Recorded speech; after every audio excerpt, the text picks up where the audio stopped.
Hello ladies and gentlemen, welcome back to the channel. Izzet Chris here, here for you today with a deck tech for blue-red pirates. Now this is something I've built with Rivals Ixalan and coming out. As you can tell, I just tried to keep it sort of tribal as much as possible to this. Now I tried to keep the deck as sort of cheap as possible, but due to the fact at this present time with prices going up and down with it, and with a lot of the cards at the minute, it is quite expensive. But I'm hoping the deck actually goes down within future usage. So the idea of the deck is we're going to get through with a lot of with unblockable creatures. We've also got stuff that we can copy as well, that can copy the unblockable or whatever that's on the field, and that, and basically make forward use of the raid trigger, which can make it quite hilarious. So without further ado, we'll go straight to our creatures. So the first creature we run, and we run 4 of this, is Daring Barracuda, which is 1 red. He's human pirate, and his additional cost to casting him is you can either reveal a pirate or pay an additional 2. So the idea is, turn 1 you want to get him out, reveal a pirate, you've got a 2/2 straight out for 1 mana, which is a big yes. The only downside is you have to reveal a pirate, but if you don't want to reveal it, you could always pay 3. But the fact is, we can cast 1 mana for 2/2 is very handy, and you can do something very quickly and very nicely with him. So next one we run, which is 2 of, is Direfleet Daredevil, which is 1 mana, 1 red. He's a human pirate. It's a 2/1. When it enters the battlefield, exile target instant or sorcery from your opponent's graveyard. You may cast that card this turn, and you may spend mana as though it was a mana cast that spell. If that card would be put into graveyard this turn, exile it instead. So basically, this is basically sort of Snapcaster Mage, but in standard, but instead you are choosing their graveyard instead. And also, thing to bear in mind is, even if it is a spell that is completely out of your colour, you can use any colour to cast it, which is very, very handy and can be very, very efficient. So basically, it is a very hit and miss card, because if you're going against a tribal deck that's using a lot of tribal spells like Merfolk and that, this is going to be useless. But also, if you're going against a deck that's got a lot of kill spells, and then suddenly they got a kill spell you want to use from them, it is very handy. And the fact is as well, it's got first strikes. It's a big plus as well. Reason for 2 is because it is a very situational card, and sort of if your opponent's not casting a lot of instant sorceries, it is very useless. It just becomes a 2/1 block attacker basically. So moving on, which is next, I run 2 of, is Warkite Marauder, which is 1 mana, 1 blue. It's a 2/1, has flying, and whenever it attacks, target creature defending player loses all its abilities, and has base power toughness of 0 and 1 to enter. So basically, if you attack with this and something's boosting their, say they're vampires, you can target it and make them lose all that +1/+1 for till the end of the turn. It's very handy. It shuts off some cards as well. The only thing is, it just lasts till end of turn. Apart from that, it's just basically a 2/1 flyer. Again, like Direfleet Daredevil, if your opponent's not playing a lot of creatures, this card becomes useless, which is why I run 2 of these. But suddenly you can shut off, say, Death Touch creatures with this very nicely and very easily with this. Next one I run, which is 4 of, is Protean Raider, which is 1 mana, blue and a red. It's a shapeshifter pirate, and it's a 2/2. It has a raid trigger. If you've attacked this turn, you may have him enter the battlefield as a copy of any creature on the battlefield. So basically, if they've got a Scarab God and you've attacked this turn, you can copy their Scarab Gods. Or better yet, if they've got one of the Elder Dragons out, copy their Elder Dragon. This card, in my opinion, It's such a funny card, such a powerful card, and can do a lot of damage. And the fact is, you can create, copy it, another creature as well. The fact is, it doesn't limit their board either. It touches your board as well, which is why I run 4 of these, because you can copy like the Direfleet Daredevil or the Daring Barracuda, or you can copy like Dreamcaller Siren, which we're go on to in a minute.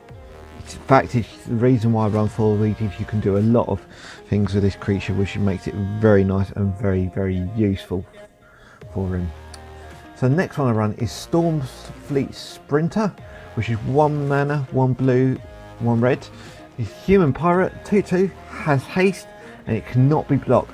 Now this is one of the more powerful cards in this deck. The fact is, you can combo this with some of the instant sorcery cards, and you can hit a lot very quickly and very nicely. The fact is, you can sort of put some of the enchantments we've got in this deck on him and get 3 card draws. Such a lovely card. I reckon this card might see a little bit more play in sort of standard. The fact is, it can't be blocked is such a very nice card, and the fact is, it's got haste as well. Is a win-win situation, which is the reason why I run 4 of these.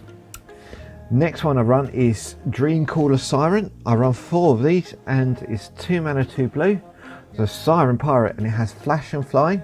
And Dreamcaller Siren can only block creatures with flying, but when it enters battlefield, if you control another pirate, tap up to 2 non-land permanents. So the fact is, you can tap 2 of their creatures, flash it in, tap 2 of their creatures, going for an extra swing. It is such a very handy card. You can combo this in with Protean Raider as well. The fact is, if you have it on the field and then get Protean Raider on the field after you attack, you can copy it and then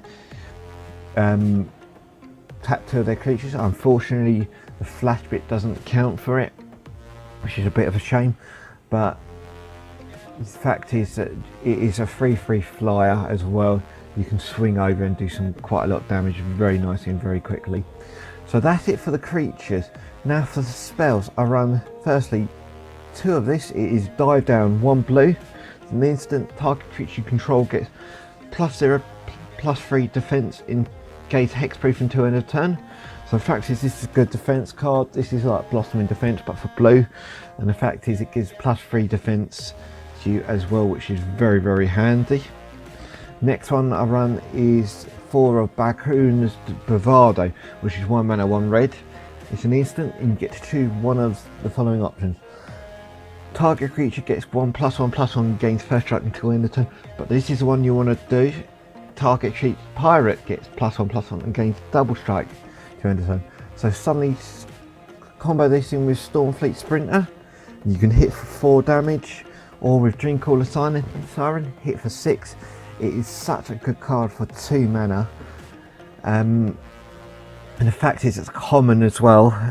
This is such a very powerful tribal card for pirates. I reckon this could see a lot of play as well for people who are playing pirates in red.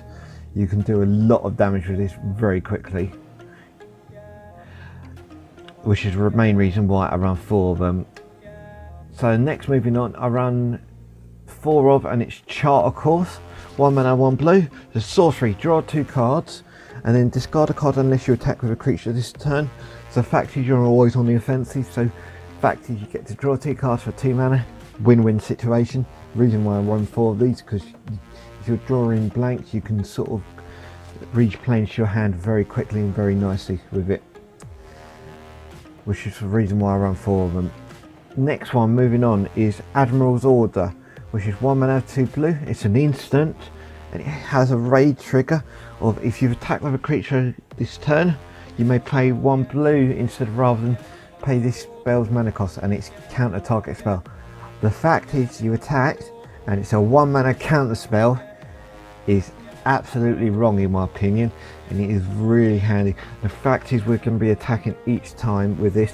So the fact is, if they flash something in, you can counter it for 1 mana. It's a win-win situation. Or if they fatal push one of your creatures in turn, just pay 1 mana to counter it. Very handy, very useful. The only reason I run 3 of these is It's just to sort of fit the deck, and also I feel there's other cards I can put it in. So that's it for the instant and sorceries. For the enchantments, I just run one for one enchantment. There's 3 of this, and it's Curious Obsession. 1 blue, enchant creature. Enchanted creature gets +1/+1 and has, whenever this creature deals combat damage to a player, you may draw a card. And it has an additional clause at the beginning of your end step. If you haven't attacked with a creature this turn, sacrifice it. So the fact is, you don't have to attack with this creature. You can attack with any creature. But the fact is, combat this with Curious Obsession with Stormfleet Sprinter. Suddenly it becomes a 3/3, and you get card draw each turn, and they cannot block it. Very handy. It's very. The only downside is if you don't attack for any reason, you've got to sacrifice it. So that's something you've got to keep in mind when you're playing this card. So that's it with the spells and the enchantments and everything. For the lands, I run 4 Revolving Wilds, which is sack it and you get a land tapped. 11 islands and 9 mountains. Now you could put Spirebuff Canals in, but keep the deck cost low as possible with this. I wanted to leave it out. The fact is, you can replace the Revolving Wilds with Spirebuff Canals if you do wish so. So going on to the sideboard. Sideboard wise, I run 2 more of Dive Downs just for the extra control matchup. 2 Spell Pierces, which is 1 blue. Instant counter target non-creature spell unless it control pays 2. Again, that's to go against counter control matchups, just an extra thing. A Braid, which is 2 of these, 1 mana, 1 red. It's an instant. You can either choose to do 3 damage to target creature or destroy target artifact. Good against Godfarer Gift, or the fact if good extra creature removal in the deck. I run 2 more of Direfleet Daredevils. Just if you're going against control matchup, you might want to put this in and get some extra card draws or extra damage against the opponent. 3 Negates, which is 1 mana, 1 blue, an instant can't target non-creature spell. Again, against control matchups. 1 Warkite Marauder to go against creature matchups. 1 more Admiral's Order again more for creature matchups, but the fact is, if you know they're playing a lot of spells at the end of your turn, this is handy. And also I've run 2 Blood Suns, which is 2 mana, 1 red. Enchantment, when it enters battlefield, draw a card. All lands lose all abilities except mana abilities. So the fact is, this only affects Revolving Wilds, so this is something you need to keep in mind when you play this card. But the fact is, it stops any card lands that can do card draw or generate creatures and all that. Be in mind when you play this card, it stops lands, dual lands coming in untapped. They come untapped. So bearing that in mind, if you're going against your opponent's lands will come untapped. Your lands will come untapped. But the fact is, they can't, like 8 hubs, they can't gain energy. Search for a calendar. When they flip it, they cannot no longer search for cards. Legion's Landing, when it transforms, they can no longer create vampires anymore. So yeah, that is such a good card. So that is the decking overall. Like I said, any changes sort of I would put in, sort of if you want to put more money in, is maybe putting the Spirebuff Canals, as I said earlier, or maybe Captain Lannery Storms. Just give that extra damage fly through. But yeah, that is the deck though, guys. Any comments or any suggestions, please leave below. Other than that, be sure to subscribe and like us, and apart from that, I'll catch you guys in the next video, and from me, I'll catch you later. Bye bye.